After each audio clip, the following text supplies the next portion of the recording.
RS brothers లో ఆషాఢం KG sale మళ్ళీ మొదలైంది. మరెన్నో క్రేజీ ఆఫర్స్ ఖైదీ చేయండి ఆర్ఎస్ బ్రదర్స్. భూమన కరుణాకర్ రెడ్డి గారి పార్ట్ 2 ఎంట్రీకి స్వాగతం.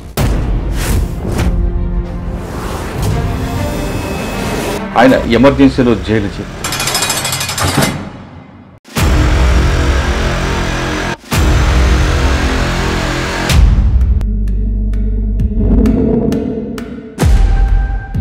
చిన్న వయసులోనే జైలుకి వెళ్ళి ఆయన ఎంత పెద్ద నాయకులు కలిశారు, ఆ నాయకుల ప్రభావం ఆయన మీద, ఆయన జీవితం మీద ఎలా చూపించింది.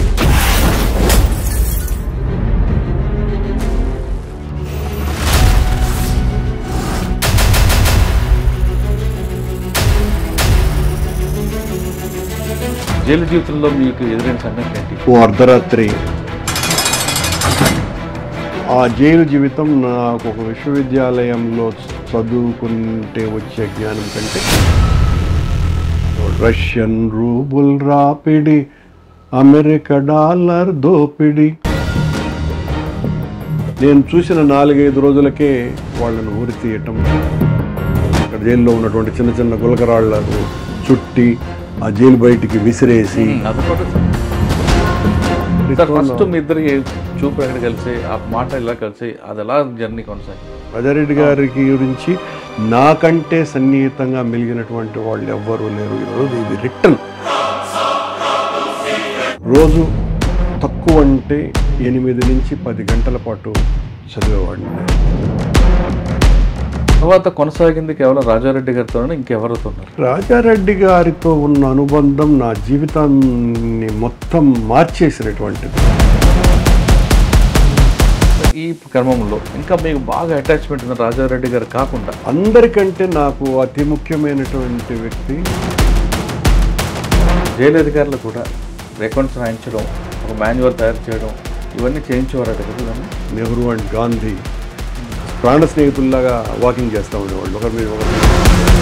కానీ ఎప్పుడైనా సాయుధ పోరాటం వైపు వెళ్ళాలనిపించింది? మా అక్క పెళ్లి జరిగితే నేను ఫోటో కూడా మీరు అంత సౌమ్యంగా మాట్లాడుతుంటారు, కానీ బయట భూమన కరుణాకర్ రెడ్డి గారు అహంకారిగా కనపడినా నాకు ఏ బాధ లేదు.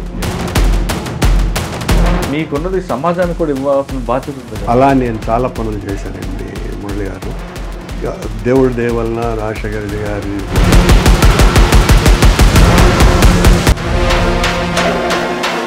Welcome to I dream.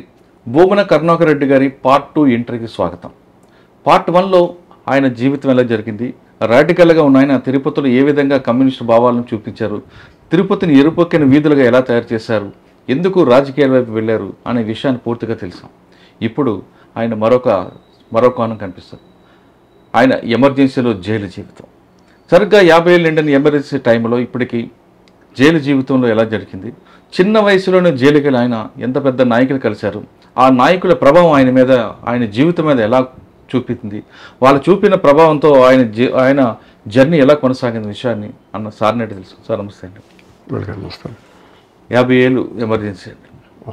మీరు ఫస్ట్ 50 ఏళ్ళు మీ అన్నయ్య గారు చిత్తూరు కుట్ర కేసు ఇవన్నీ కలిపి మిమ్మల్ని ఎమర్జెన్సీ టైంలో జైలుకి తీసుకెళ్తారు.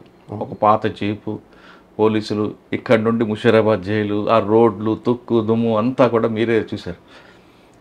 మీరు ఆ 50 ఏళ్ళ జీవితంలో, అంటే 50 ఏళ్ళ ఎమర్జెన్సీ సందర్భంగా వాళ్ళ జైలు జీవితంలో చాలామంది మీతో పాటు ఉన్నారు, కానీ వాళ్ళందరూ కొంచెం కాలగర్భంలో కలిసిపోయారు, కానీ చిన్న వయసులో వెళ్ళారు కాబట్టి మీరు మాత్రం మిగిలారు. అసలు ఆ ఎపిసోడ్ ఎలా చెప్పండి, ఎందుకంటే నెక్స్ట్ జనరేషన్కి ఎమర్జెన్సీ జైలు జీవితం. జైలుకి వెళ్ళి అందరూ వెళ్తారు, కానీ ఎమర్జెన్సీలో జైలుకి వెళ్ళడం, అక్కడ పడ్డ కష్టాలు, ఆ జైలు ఎంతమంది కలిశారు. మీరు ఇందాక గత ఇంటర్వ్యూ చెప్తున్నట్టుగా ఆ జైలు జీవితం మీకు పూర్తిగా మార్చింది. రాజారెడ్డి గారు పరిచయం అవడం, రాజారెడ్డి గారు పరిచయం అయిన రాజశేఖర రెడ్డి గారు, అలా ఇంకా చాలామంది వ్యక్తుల ప్రభావం మీ జీవితంలో చూపిస్తుంది. జైలు జీవితంలో మీకు ఎదురైన సంఘటనలు ఏంటి, ఆ జైలు జీవితం ఎలా మీ మలుపులు తిప్పింది, మీలో క్రమశిక్షణ ఎలా తీసుకొచ్చింది, చివరి వరకు ఆ బాటలో ఎలా ఉండగలుగుతారు? మురళి గారు, 1975 జూన్ 25వ తారీఖు రాత్రి ఎమర్జెన్సీ ప్రకటించిన తర్వాత ఒక 4 రోజుల పాటు మేమందరం కూడా ఎమర్జెన్సీకి వ్యతిరేకంగా ఏం చేయాలా, ఎలాంటి పోరాటాలు చేయాలా అన్నటువంటి ఒక తర్జన భర్జన సమయంలో ఓ అర్ధరాత్రి దాదాపు 2 గంటల ప్రాంతంలో మా ఇంట్లో మేము పడుకొని ఉండగా నన్ను మా అన్న భూమన్ని ఇద్దరిని కూడా పోలీస్ వాళ్ళు తీసుకువెళ్ళి వెస్ట్ పోలీస్ స్టేషన్లో ఉంచినారు తిరుపతిలో. ఆ సమయానికి మేమిద్దరమే ఉన్నాం. ఉదయం 6 గంటల అవేలోపే నాకు అత్యంత సన్నిహితుడు, ఒక రకంగా నా గురువు లాంటి వ్యక్తి శివారెడ్డి గారు, ఇప్పుడు ఆయన హైకోర్టు అడ్వకేట్గా ఉన్నారు, రాడికల్ ఉద్యమంలో కీలకమైనటువంటి పాత్ర, ప్రథమ సభ్యుడు ఆయన. అలాగే ఎన్ శ్రీధర్ అని నాకు అత్యంత సన్నిహిత మిత్రుడు, లాయర్ కృష్ణస్వామి గారని ఆ రోజున రాడికల్ ఉద్యమానికి, కమ్యూనిస్టు ఉద్యమానికి చాలా పెద్ద వనరు, సానుభూతి పరులు, రామ్మూర్తి రెడ్డి గారని మరో ఆయన. ఇలా చంద్రశేఖర్ రెడ్డి గారు, సురేందర్ రెడ్డి గారు, వీళ్ళంతా కూడా నాకంటే చాలా వయసులో పెద్దవారు. అలాగే నాకు అత్యంత ముఖ్యమైన స్నేహితుడు శైల్ కుమార్. మమ్మల్ని అందరినీ కూడా ఉదయం 8 లోపల అందరూ కూడా ఆ వెస్ట్ స్టేషన్లో కలిసారు. మొట్టమొదటి అనుభవం, ఆ జైలు ఎందుకు అరెస్ట్ అయినామన్నది మాకు తెలియదు. మధ్యాహ్నం లోపల ఈ రకంగా మిమ్మల్ని అందరినీ కూడా మెయింటెనెన్స్ ఆఫ్ ఇంటర్నల్ సెక్యూరిటీ యాక్ట్తో అరెస్ట్ చేయటం జరిగింది, మిమ్మల్ని అందరినీ కూడా హైదరాబాద్ పంపుతున్నాము అని చెప్పటం జరిగింది. ఉదయం 8 గంటల ప్రాంతంలో, 8-9 గంటల ప్రాంతంలో వాష్రూమ్కి వెళ్దామని నేను అక్కడ ఉన్నటువంటి ఒక తొట్టిలో ఓ చెంబుతో నీళ్లు తీసుకుందామని వంగినప్పుడు కొన్ని లక్షల పురుగులు ఆ తొట్టిలో. అంటే ఇంకా నేను ఆ చెంబు తీసుకుంటే ఆ చెంబంత పురుగులు తప్ప నీళ్లు తక్కువగా ఉన్నాయి. ఆ రోజే మానసికంగా చాలా దృఢమైన నిశ్చయం వచ్చేసింది నాకు, ఇక ఇలాంటివే అనుభవించాలి జీవితంలో అనని. సరే, మధ్యాహ్నం కల్లా ఏదో మంచి భోజనం బెటర్ హోటల్ నుంచి తీసుకొని వచ్చారు. సాయంత్రం 6 గంటల ప్రాంతంలో మమ్మల్ని అందరినీ కూడా, 9 మంది అనుకుంటాం మేము, మమ్మల్ని అందరినీ కూడా ఒక డొక్కు వ్యాన్లో తీసుకొని ప్రయాణం ప్రారంభించినాం. మేము 9 మంది పెద్ద ఎత్తున విప్లవ నినాదాలు చేస్తూ, విప్లవం వర్ధిల్లాలి, సాయుధ పోరాటం వర్ధిల్లాలి, రాడికల్ విద్యార్థి ఉద్యమం వర్ధిల్లాలి, విప్లవ రచయితల సంఘం వర్ధిల్లాలి, ఇలా నినాదాలు చేస్తూ ఊరంతా కూడా అరుచుకుంటూ మా వ్యాన్ కదిలింది. రాత్రి ఎక్కడో ఏ సమయం, బహుశా ఉదయానికి అనుకుంటాను, కర్నూలు, అంత సమయం పట్టింది ఆ రోజున, ఉదయం కర్నూలు వెళ్ళటానికే. అక్కడ ఆగినాము. అక్కడ స్టేషన్ దగ్గర ఎక్కడున్న స్నానాలు అన్నీ ముగించుకున్న తర్వాత నెక్స్ట్ డే సాయంత్రం 5:30-6 గంటలప్పుడు సికింద్రాబాద్, ముషీరాబాద్ జైలుకి మమ్మల్ని ప్రవేశపెట్టినారు. అంటే ముందు రోజు రాత్రి 9కి ఎక్కితే మర్నాడు సాయంత్రం 5 గంటలకు. అవును, 5 గంటలకు వెళ్ళండి. అంత ప్రయాణం చేశాను. అదే మేము రెస్ట్ తీసుకునేది కూడా ఏం లేదు. కేవలం మార్నింగ్ స్నానానికో వాష్రూమ్కి పోవటానికో 1 గంట తీసుకోవటం తప్ప మరేం కాదు. అంటే అప్పట్లో రోడ్లోకి ఉండేవి కాదు. అలాగే ఉండేటివేమో, నాకు అంత గుర్తు కూడా లేదు. ఇప్పుడు 50 ఏళ్ళు అయిపోయింది కాబట్టి రోడ్లు అప్పుడు అలాగే ఉంటాయి. దాదాపు 17 గంటలు జర్నీ చేశారు. అవునండి. ఈ 17 గంటల్లో ఎందుకు వచ్చాము, ఎందుకు ఎంత మనకు అవసరమా అనే ఫీలింగ్ వచ్చింది? ఏం లేదండి, ఆవేశం తప్ప బాధ కలిగించేటువంటిది ఒక్క క్షణం కూడా మాకెవ్వరికి కూడా లేదు. అందులో మా గురువు గారు త్రిపురేని ముస్తారావు గారు కూడా ఉన్నారు అందులో. 9 మందిలో మర్చిపోయారు. ఎవ్వరికి లేదండి, అందరూ కూడా చాలా కసి పెరిగిందా? ఖచ్చితంగా అందరూ కూడా ఆ సమయంలో మాకు ఒక్కటే ఆలోచన, ఈ దేశ విముక్తి కోసమని పోరాడుతున్నటువంటి వాళ్లకు బాసటగా ఉండాలి, మనము అందులో భాగం అవ్వాలా అన్న ఆలోచన తప్ప ఏ కించిత్తు స్వార్థం కానీ లేదా మన స్వప్రయోజనం కానీ ఇసుమంత కూడా లేనటువంటి కాలం అది. కానీ ఆ 9 మందిలో మీరు ఒక్కరు చిన్నవారేమో. అవునండి, నేను చిన్నవాడిని. అంటే మీ ఆవేశానికి వాళ్ళు, నా ఆవేశం కాదు, వాళ్ళ ఆవేశం నాకేం తగ్గేది కాదు, నాకంటే తగ్గేది కాదు. వాళ్ళు అందరూ అలాంటి వాళ్ళే, అందరూ అలాంటి వాళ్ళే. వాళ్ళ వలన ఆవేశం నేను నేర్చుకున్నాను, కానీ నా ఆవేశం అందరూ ఉడుకు రక్తంతోనే ఉన్నారు. అంటే ఆ సమయం విప్లవకారుల గురించి ఆలోచన వచ్చిన ప్రతి ఒక్కరికి కూడా వృద్ధులైన ఉడుకు రక్తంతోనే ఉప్పొంగిపోయేవాళ్ళు. ఉన్నది. సాయంత్రం 5 గంటలకి ముషీరాబాద్. అవునండి, ముషీరాబాద్ లోపలికి వెళ్ళాము. నా ఖైదీ అంటారు దాన్ని, నా నంబర్ 27 యూటీ అంటారు. మేము 9 మంది కాదండి, 12 మంది. 12 మంది తిరుపతి నుంచి పోయిన వాళ్ళము. నాది లాస్ట్ నంబరు. నాది అంటే 27. అంటే అంతకు పూర్వము కేవలం 12 మందో 14 మందో ఉన్నారు లోపల. అందులో తెలిసిన ఏకైక వ్యక్తి ఎంవి రమణారెడ్డి గారు, ప్రొద్దుటూరు ఎంవి రమణారెడ్డి గారు.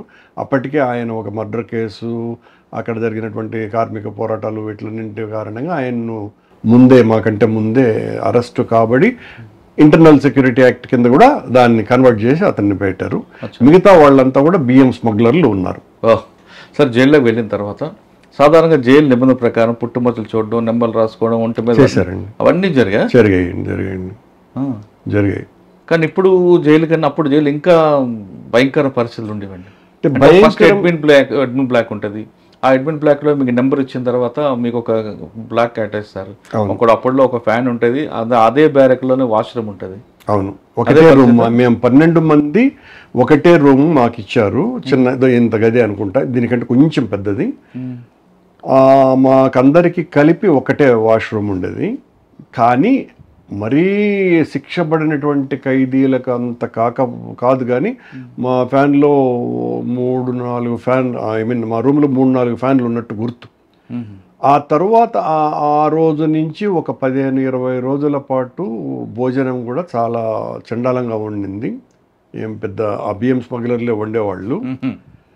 వాళ్ళే సాంబారు ఏదో ఉండింది. కానీ తరువాత పెరగటం ప్రారంభించారు ఖైదీలు, రాజకీయ ప్రిజనర్స్ అందరూ కూడా పెరగటం ప్రారంభించిన తర్వాత మేము చేసినటువంటి పెద్ద పోరాటాల కారణంగా మాకు ఇచ్చేటువంటి ఆ రేషన్ డబ్బులు పెరిగినాయి. పొలిటికల్ ప్రిజనర్స్గా మాకు 6 రూపాయలు అంతనే ఇచ్చినట్టు గుర్తు. నేను 6-7 రూపాయలు ఉంటుంది, 13 రూపాయలకు వచ్చింది ఒకసారి. అది పెద్ద గుర్తు లేదు. కానీ మొత్తానికి ఆ తర్వాత మంచి భోజనం ఉన్నది. మేమే వండుకునే వాళ్ళము, మాలోనే ఉన్నటువంటి వంట తెలిసినటువంటి వాళ్ళు వండేవాళ్ళు. చాలా మంచి భోజనమే ఆ తర్వాత కొనసాగిందండి. సాయంత్రం 5 గంటలకు వెళ్ళారు. సాధారణంగా 6:30-7 గంటలు లాకప్ క్లోజ్ అయిపోద్ది. క్లోజ్ అయిన తర్వాత వెళ్ళి ఉంటారు కాబట్టి మీకు నైట్ టైం ఇచ్చారు, ఫుడ్ ఏమి ఇచ్చి ఉంటారు వాళ్ళు? ఏం లేదు, చెత్త భోజనమే. చెప్పాను కదా, మొదటి 15 నెల రోజుల పాటు భోజనం చండలం. ఆల్మోస్ట్ అంటే పురుగుల భోజనం లాంటి భోజనమే తప్ప గొప్ప భోజనం అయితే కాదు. మిగతా ఖైదీలకు ఏ రకంగా ఉండేదో శిక్ష పడ్డటువంటి ఖైదీలకు మెరుగుగా మాది కూడా ఏమి ఉండేది కాదు. తర్వాత చాలా అద్భుతమైనటువంటి భోజనం అయితే. సార్ ఆ రోజు జరిగింది, రాత్రి అయింది. ఉదయం లెగ్గానే లాకప్ ఓపెన్ చేస్తారు, బయటికి తీసుకొస్తారు. తీసుకొచ్చినప్పుడు ఈ 27 మందిలో అంటే 12 మంది మీరే ఉన్నారు. ఇంకా మీకు ఎవరెవరు పరిచయం, చుట్టుపక్కల ఎవరు ఉన్నారు అప్పుడు? ఆ రోజుకైతే ఎవరు లేరు, మేము 12 మంది, ఎంవి రమణారెడ్డి గారు మాత్రమే. ఆ తర్వాత ప్రతిరోజు పెరుగుతూనే వచ్చారు. అందులో చాలా ముఖ్యులు. మొట్టమొదట నేను చూసినటువంటి వాళ్ళు సూర్యప్రకాష్ రెడ్డి గారని జనసంఘ నాయకుడు, అనంతపురం, చాలా పెద్ద మనిషి. ఆయన ఎమ్మెల్సీగా ఉండేవారు అప్పటికే. ఆయన, తరిమేల రామదాసరెడ్డి గారు, తరిమేల నాగిరెడ్డి గారి తమ్ముడు, అలాగే వి రామారావు గారు, హైదరాబాద్కు సంబంధించినటువంటి ఎమ్మెల్సీ, ఆ తర్వాత గవర్నర్గా అయినటువంటి వ్యక్తి సిక్కింకు. వాళ్ళతో మొదలైంది కార్యక్రమాలు. ఆ తర్వాత నక్సలైట్ ఖైదీలు ఉంటారు. నక్సలైట్ ఖైదీలు మాతో లేరండి, మా సపరేట్గా ఉండేటివి. మాకు ఈ ఉన్నారండి. ఎవరు ఉన్నారు అప్పుడు? కేజీ సత్యమూర్తి గారు, ఇంగువ మల్లికార్జున శర్మ గారు, అట్లాగే ముక్కు సుబ్బారెడ్డి గారు. యాదగిరి అని అప్పటికే యావజ్జీవ శిక్ష వేసినటువంటి ఒక నక్సలైట్ ఉండేవాడు. నాయకులుగా ముఖ్యంగా కేజీ సత్యమూర్తి గారు. వాళ్ళందరినీ కూడా నేను కలిసినాను. నేను వాళ్ళతో చాలా ఎక్కువగా ఆ రోజులలో గడిపినాను కూడా. ఇంకో సాధారణంగా ఉదయం లేచిన తర్వాత కాలకృత్యాలు, టిఫిన్ అవన్నీ నడుతుంటాయి. పేపర్లు కూడా మీకు అప్పుడు సెన్సార్ అయిపోయిన పేపర్లు వచ్చాయి? అవునండి, సెన్సార్ పేపర్లు. మరి మీ ఉదయం నుంచి సాయంత్రం వరకు ఎలా గడిచేదండి? అంటే ఒక నెల దాటిన తర్వాత, పెద్దవాళ్ళందరూ వచ్చేసిన తర్వాత, అందులోనూ అన్నింటికంటే ముఖ్యం మా గురువుగారు త్రిపురనేని మధుసూదనరావు గారు ఉన్నారు మాతో పాటే. ఆయన ఒక లెజెండరీ పర్సన్. ఆయనకు తెలియనటువంటి సబ్జెక్ట్ లేదు. ఆయన రోజు కూడా మాకు ఏదో ఒక విషయం మీద చెప్తూనే ఉండేవాళ్ళు. మాకు పుస్తకాలు ఇచ్చేవాళ్ళు కాబట్టి పుస్తక పఠనం నేను విపరీతంగా అలవాటు చేసుకున్నది అక్కడే, జైల్లోనండి. నా వరకు అయితే ఆ జైలు జీవితం నాకు ఒక విశ్వవిద్యాలయంలో చదువుకుంటే వచ్చే జ్ఞానం కంటే చాలా ఎక్కువ సంపాదించినాను అన్నది స్టిల్ నాకు ఉన్నటువంటి అభిప్రాయం. ఆ తర్వాత పెరిగిన తర్వాత జైల్లోకి వచ్చినటువంటి ప్రముఖులలో గౌతుల లచ్చన్న గారు అప్పుడప్పుడు అంటే విశాఖపట్నం నుంచి వచ్చేవారు, మళ్ళీ వెళ్ళిపోయేవారు. అలాగే వెంకయ్య నాయుడు ఆయన వస్తూ పోతూ ఉండేవారు. వరవర్రావు గారు, జ్వాలాముఖి గారు, ఎంటీ ఖాన్ అని వీరసమ్మ ఉపాధ్యక్షులుగా ఉండేవారు. ఆయన వరంగల్ నుంచి ఎన్కే అనే ఒక మిత్రుడు వరవర్రావు గారికి చాలా క్లోజ్, లోచన్ అనే ఆయన. అనంతపురం జిల్లా నుంచి పెద్దారెడ్డి అని ఆయన దాదాపు 85 ఏళ్ళ వరకు అండర్ గ్రౌండ్లోనే ఉన్నారు.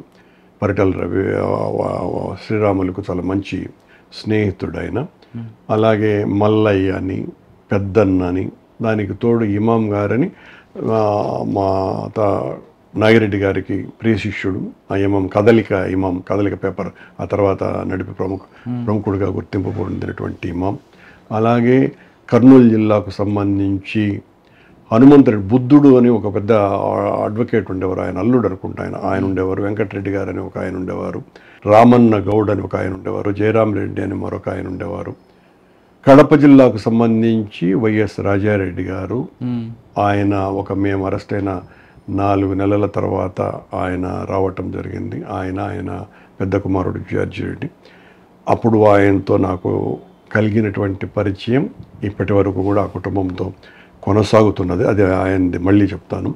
అలాగే కర్నూలు జిల్లాకు సంబంధించి ఇంకా చాలామంది ప్రముఖులు, గుత్తికి సంబంధించిన ఒక డాక్టర్ కృష్ణమూర్తి అనే ఒక అతను ఉండేవాడు. గుంటకల్కు సంబంధించి చంద్రశేఖర్ రెడ్డి అండ్ శేషయ్య అని ఇద్దరు ఉండేవారు. వాళ్ళిద్దరు కూడా కార్మిక నాయకులు, చాలా యాక్టివ్గా ఉండేవాళ్ళు. జనార్దన్ రెడ్డి అని హైదరాబాద్కు సంబంధించినటువంటి ఒక లీడర్ ఒక ఆయన ఉండేవారు. ఆ తర్వాత ఆయన మంత్రి అయినారని పి జనార్దన్ రెడ్డి కాదు, పి జనార్దన్ రెడ్డి నాకు బాగా తెలుసు. జనార్దన్ రెడ్డి అని ఒక ఆయన ఉండేవారు. ఆయన ఎన్టీఆర్ ఏమయ్యారు అనేది మళ్ళీ నాకు తెలియదు. హైదరాబాద్ నుంచి జార్జి రెడ్డి మర్డర్ కేసులో ఆరోపణలు ఎదుర్కొన్నటువంటి నారాయణ్ దాస్ అని ఒక ఆయన ఉండే, సింగ్ అని ఒక ఆయన ఉండే.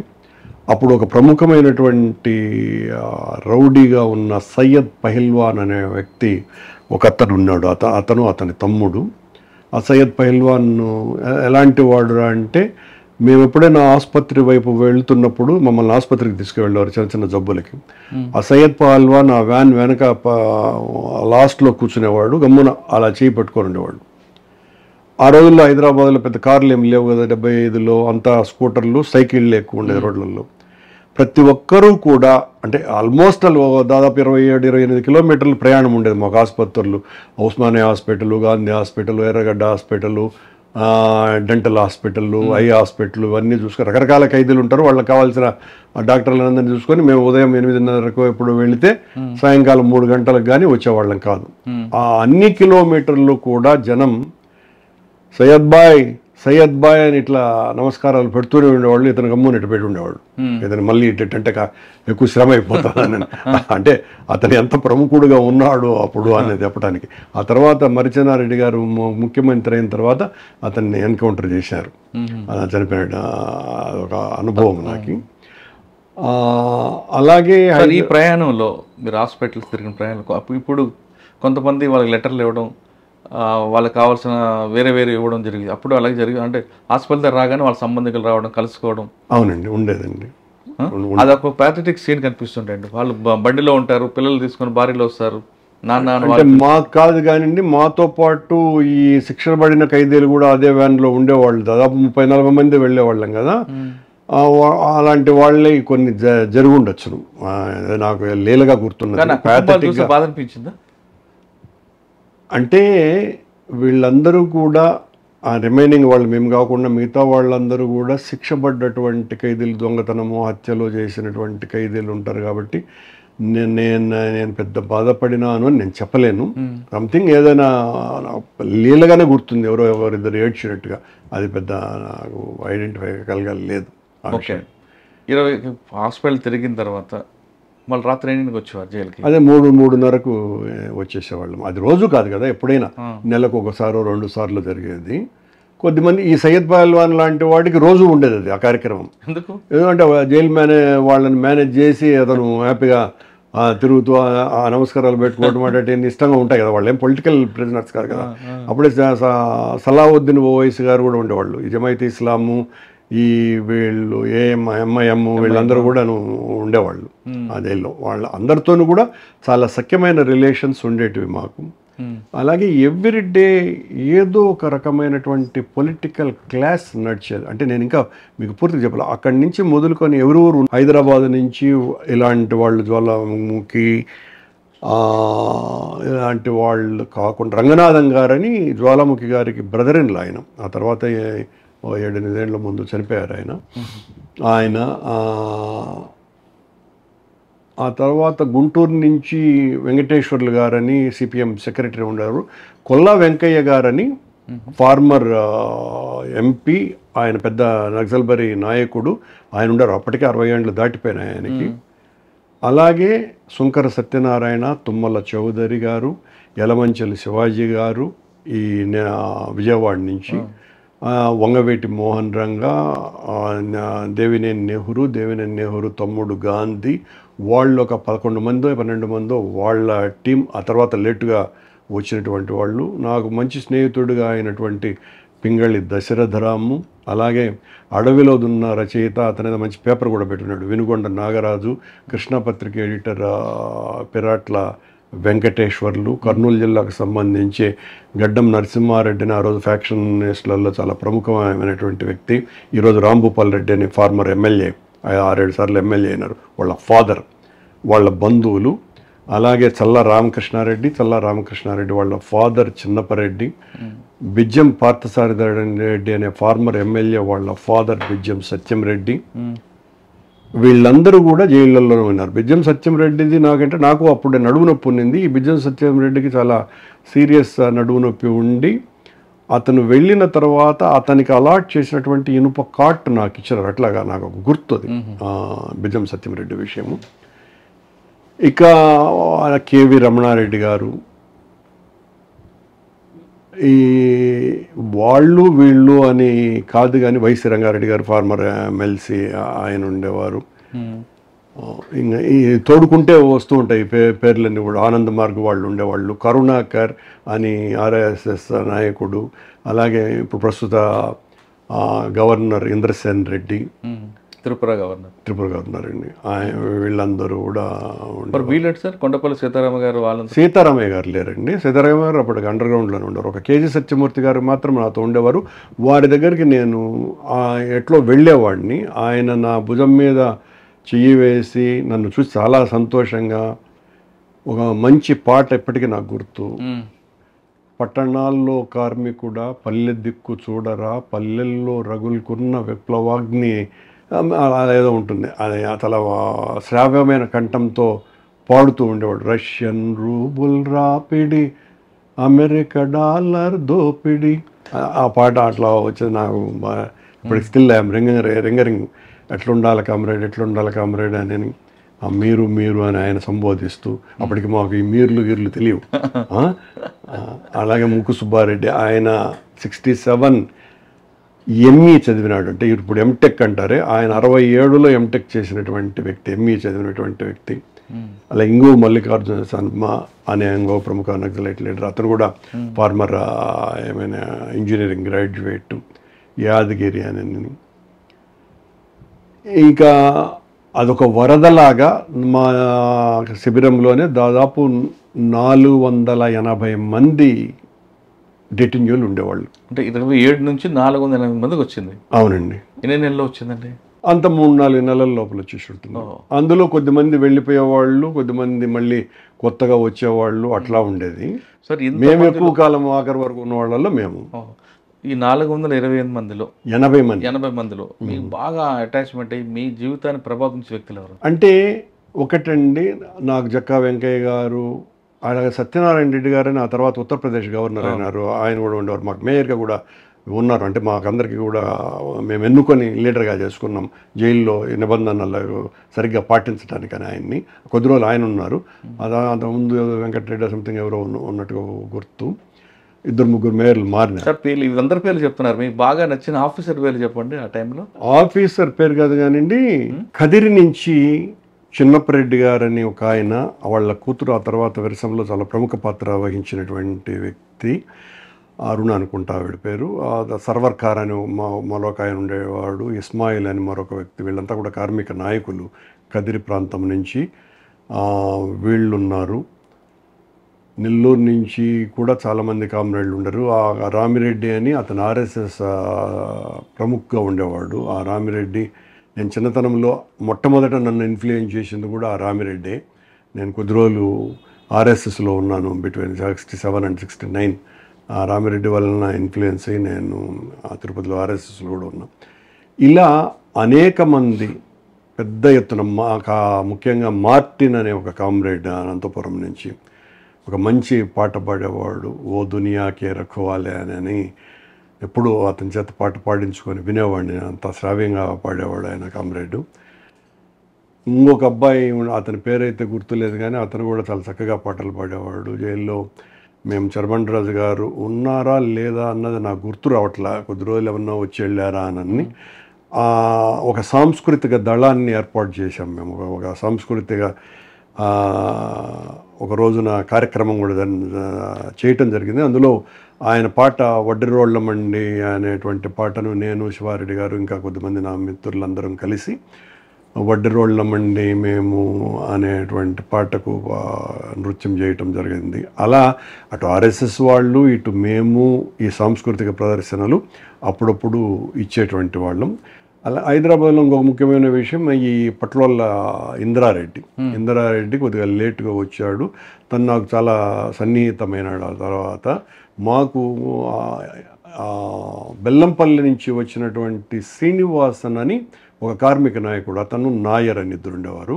ఆ శ్రీనివాసన్ మంచి బాక్సర్, అప్పటికే ఎక్కడో ఐ థింక్ నేషనల్లో అతను 2nd ప్రైజ్ ఏదో కొట్టుకున్న అంత ప్రముఖుడు. అతను నాకు, ఇంద్రారెడ్డికి ఇద్దరికి కూడా బాక్సింగ్ నేర్పించినాడు. ఆ నేర్పించిన నేపథ్యంలో ఇంద్రారెడ్డి ఇచ్చినటువంటి పంచ్ వల్ల నాకు ఇప్పటికీ రక్తగాయమైంది. అది ఇప్పటికీ కూడా నా నుదుటి మీద చిన్న స్కార్ ఉంది. అలా మా ఇద్దరికి ఉన్నటువంటి ఇంద్రారెడ్డితో పాటు ఇంకా 10-15 మంది విద్యార్థులు ఉండేవాళ్ళు, కానీ వాళ్ళ పేర్లు నాకు ఇప్పుడు గుర్తులేదు. ఇలా చాలా రకాలైనటువంటి వ్యక్తులు ఒకవైపునైతే అపారమైనటువంటి అనుభవము, అత్యంత గొప్ప మనస్సు, దీనికి తోడు వీళ్లకు చెప్పాలా అనేటువంటి తృష్ణ, ఇవన్నీ ఉన్నటువంటి వాళ్ళు మహమ్మద్ సుదన్ రావు గారు, కేవీఆర్ గారు, వరవరరావు గారు, జక్కా వెంకయ్య గారు, ఆపర వెంకటేశ్వర్లు గారు, ఇంకా చాలామంది. వీళ్ళందరూ కూడా ఎవ్రీడే ఏదో ఒక రకమైనటువంటి క్లాసెస్ నడుపుతూనే ఉండేవాళ్ళు. ఇంట్రెస్ట్ ఉన్నటువంటి నాలాంటి వాళ్ళమందరం కూడా రోజు 1 గంట 2 గంటల పాటు వాళ్ళు ఇచ్చేటువంటి క్లాసెస్కి అటెండ్ అవ్వటము, ఆ తర్వాత దానికి సంబంధించినటువంటి అధ్యయనము. అక్కడ నాకు గౌతుల్లా చిన్నగారు మహాత్మా గాంధీ ఆత్మకథ పుస్తకాన్ని కూడా నాకు ఇవ్వటం జరిగింది. రోజు అధ్యయనం ఒకవైపున, పాఠాలు మరొక వైపున, వ్యాయామం ఒకవైపున. ఆ 75 డిసెంబర్ నెల 30th లేకపోతే నవంబర్ 30th భూమయ్య కిష్టాగౌడ్ అనేటువంటి 2 నక్సలైట్లను ఉరి తీసినారు. వాళ్ళని కూడా నేను అంతకు పూర్వం 2-3 రోజుల ముందు వరుసగా 2 రోజులు కలిసి, భూమయ్య కిష్టాగౌడ్ అని ఇద్దరికి మొట్టమొదట భారతదేశంలో ఉరిశిక్ష పడ్డటువంటి మొదటి ఖైదీలు వాళ్ళు, ముషీరాబాద్ జైలు. వాళ్ళని నేను కలవటం జరిగింది, మాట్లాడటం కూడా జరిగింది. జైలుకు పోక పూర్వము ఈ వీళ్ళిద్దరి ఉరిశిక్షల్ని రద్దు చేయాలని పౌర హక్కుల సంఘం నేతృత్వంలో పెద్ద ఎత్తున పోరాటాలు చేసినారు. అందులో ప్రధానంగా లెటర్స్ టు ప్రెసిడెంట్ అని. దాంట్లో నేను, మా శివారెడ్డి గారు, మేమంతా కూడా మా తిరుపతిలో ఊరంతా కూడా తిరిగి పెద్దవాళ్ళందరి చేత, డాక్టర్లు, ఇంజనీర్లు, లాయర్లు, వీళ్ళందరితో కూడా పోస్ట్ కార్డులలో సంతకాలు తీసుకొని వాళ్ళ ప్రెసిడెంట్ ఆఫ్ ఇండియాకి పంపించటం జరిగింది. ఎవరి కోసమైతే పోరాటం చేసినామో వాళ్ళను జైల్లో చూడటం, నేను చూసిన 4-5 రోజులకే వాళ్ళను ఉరి తీయటం. ఉరి తీస్తారు అని ముందు రోజు తెలిసినప్పటి నుంచి మొత్తం అందరం కూడా పర్టికులర్లీ ఆ విప్లవ నేపథ్యం ఉన్నటువంటి వాళ్ళమందరం బహుశా దానికి వాళ్ళు కూడా సహకరించినట్టుగా ఉన్నారు. ఎవరు ఆర్ఎస్ఎస్ వాళ్ళు కూడాను 2 రోజుల పాటు పెద్ద నిరాహార దీక్ష చేశాం పెద్ద ఎత్తున జైలు వాళ్ళ అన్నం ముట్టుకోకుండా. ఆ తర్వాత ఉరి తీసిన సాయంకాలం ఆపేశాం.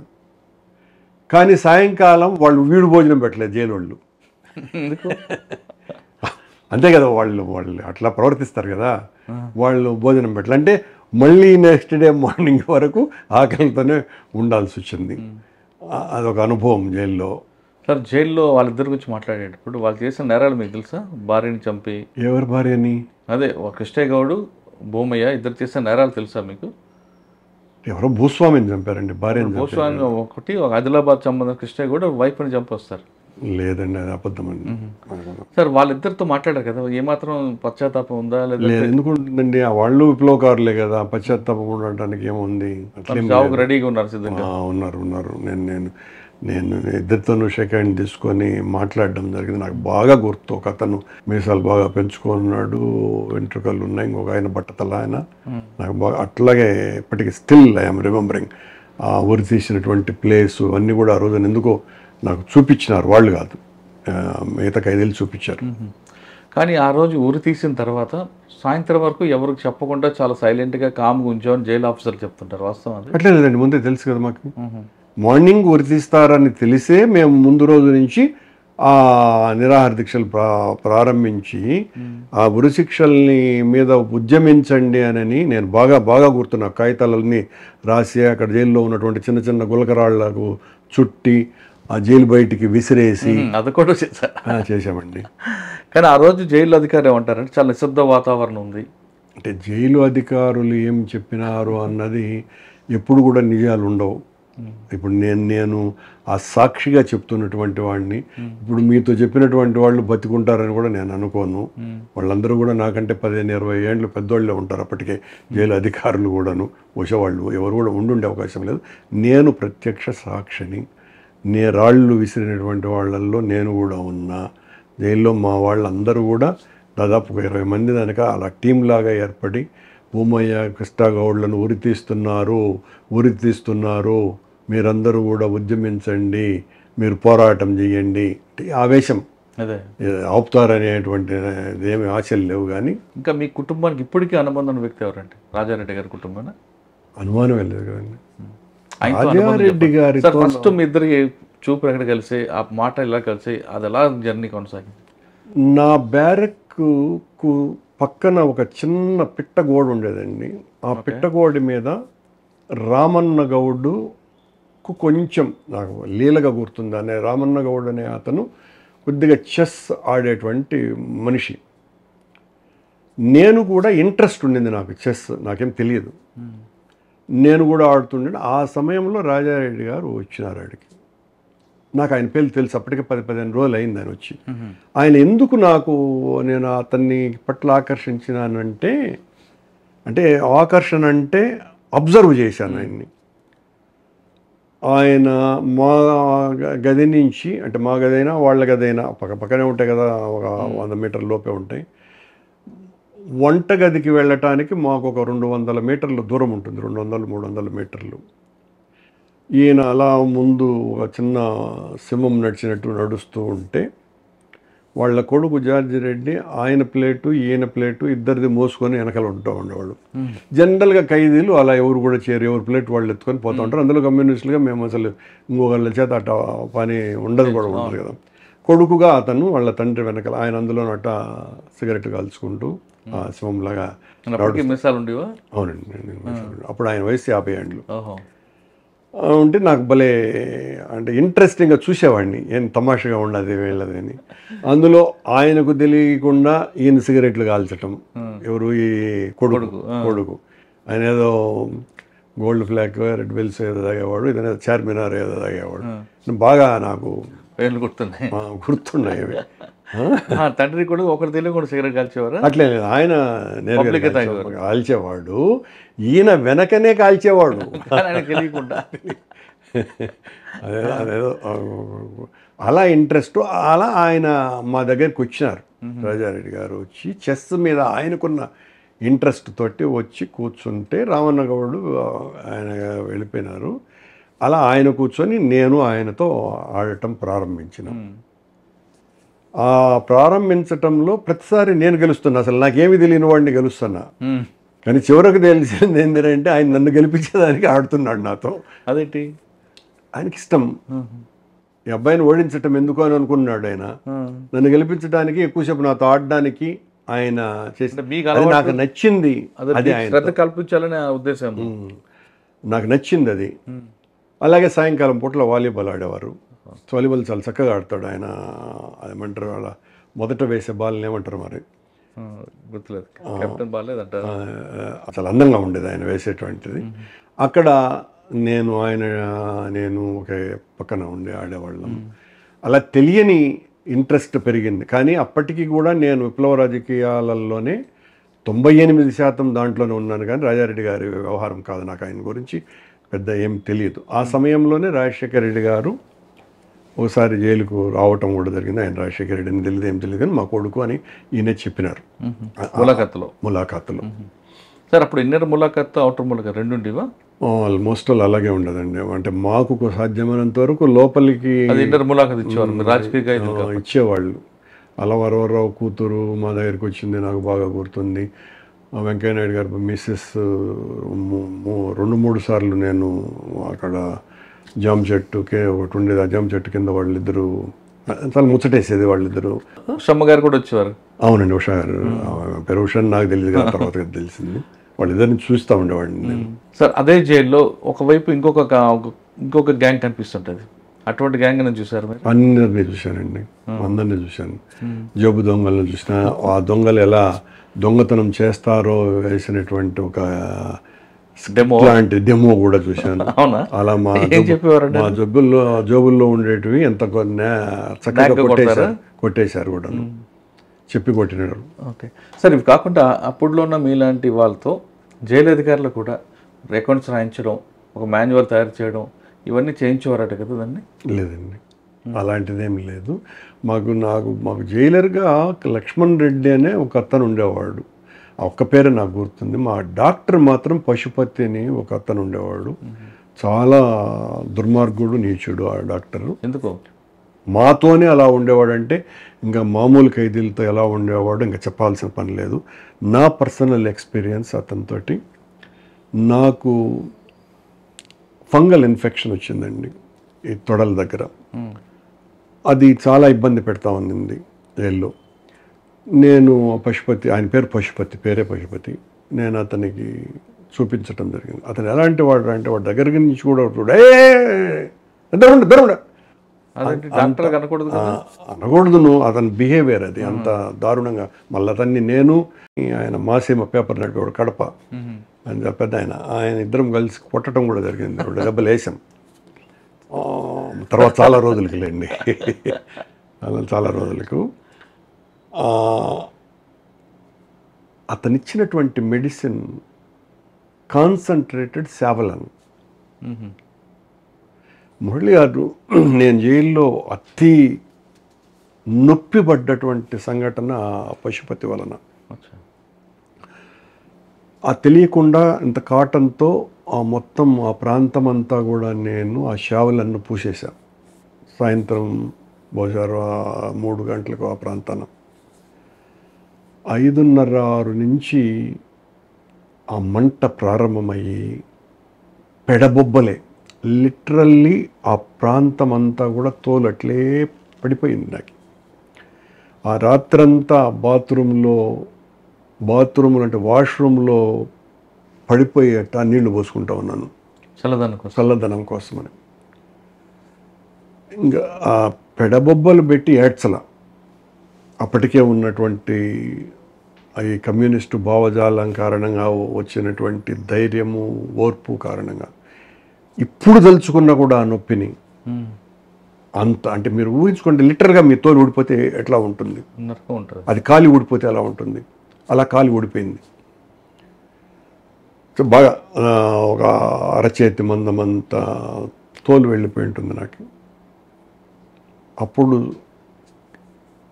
నెక్స్ట్ డేనా ఏందయ్యా అంత బాధపడుతుండవని శ్రీనివాస్ అని ఒక డాక్టర్ ఉండేవాడు మా దగ్గర, ఒక ఆర్ఎంపీ డాక్టర్. ఆ పేరు కూడా మర్చిపోను, 50 ఏళ్ళు దాటిన తర్వాత కూడాను.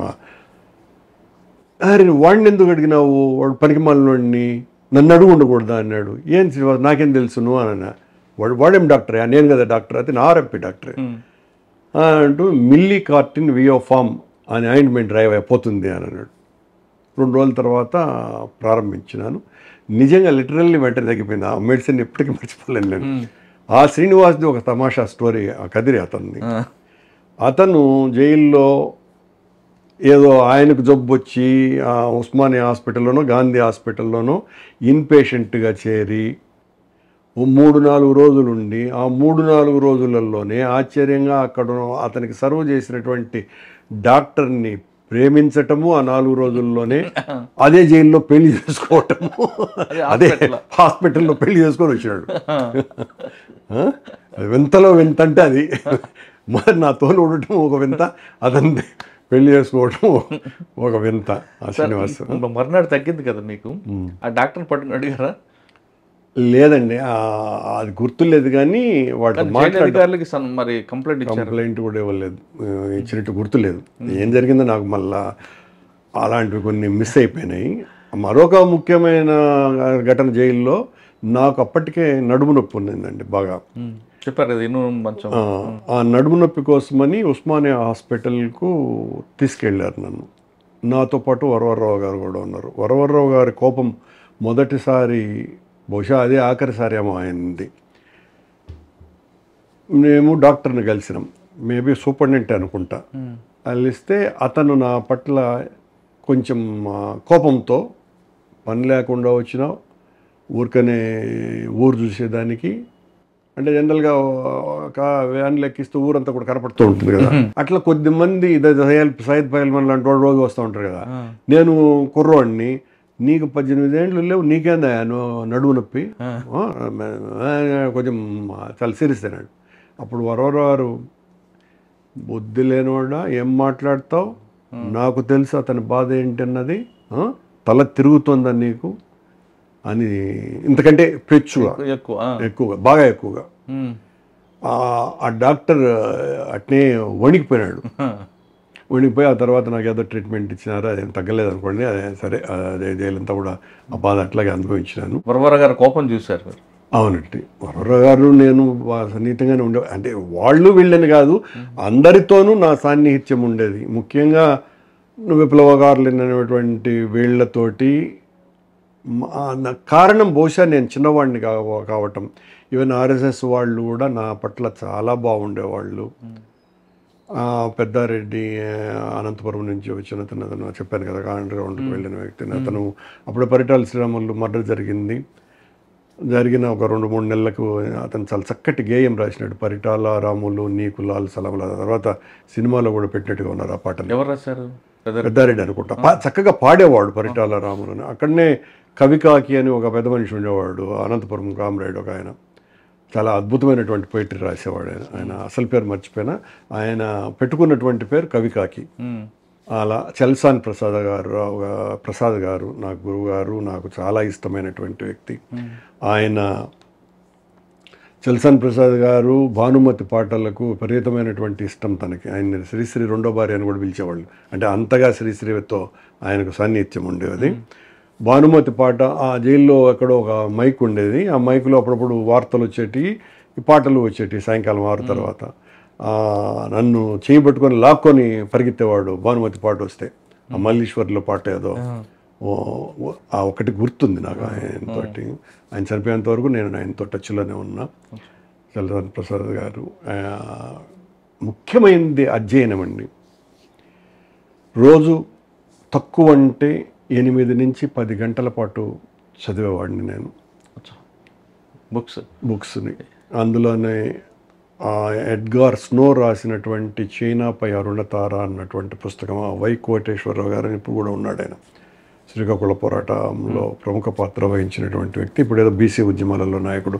ఈజ్ ఆల్మోస్ట్ 90 years, అడ్వకేట్ కూడాను. నాకు ఇప్పుడు కూడా టచ్లోనే ఉంటారు. ఆయన రాసిన ఎడ్గార్ స్నో పుస్తకం ఒకటి, కమ్యూనిస్ట్ పార్టీ చరిత్ర ఒకటి, అలాగే దాస్ క్యాపిటల్ని స్టాలిన్ 17 సంవత్సరాలకే పూర్తి చేసినాడు 18 ఏళ్ళకేనని, నేనెందుకు చదవకూడదు, నాకు అప్పటికి ఇంకా 18 కాలేదు కదా అని ఏదో విపరీతంగా ప్రయాసపడి చదివినాను. నాకేం అర్థం కాలేదు. అది ఒక పట్టుదల, చదవాలా అన్నటువంటి పట్టుదల.